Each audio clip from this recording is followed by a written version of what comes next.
Kasabay ng papalapit na Semana Santa, dumarami rin ang nabibiktima ng text scams. Kaya may mga paalala ang DICT. Ang detalye sa Agenda Report ni Joash Malimban. Wag na wag po kayo magbibigay ng OTP nyo at saka user credentials. Hindi po na ihihingi niyan.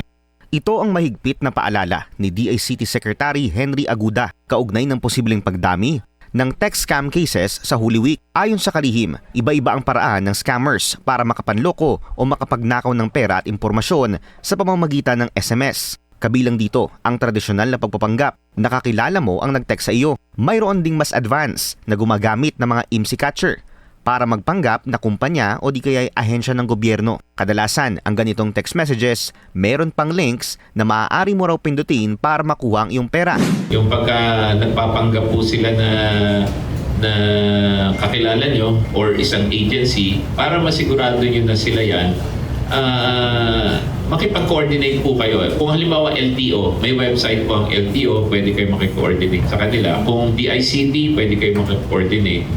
Giit ng ahensya, huwag magtitiwala sa messages na may kadikit na external links. May mensahe rin si Aguda sa mga scammer. Pakiusap ko naman po dun sa mga scammers. Malapit na po Holy Week. Medyo magbagong loob naman po kayo muna. At itigil nyo na muna yan.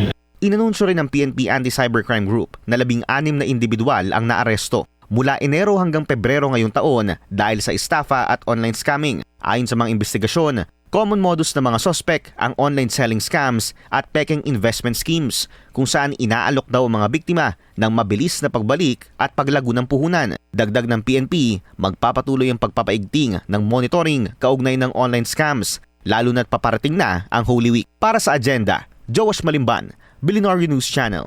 Manatiling nakatutok sa Billionaire News Channel. Sumubaybay sa aming social media accounts at mag-subscribe sa aming YouTube channel para sa mga eksklusibong balita at storya.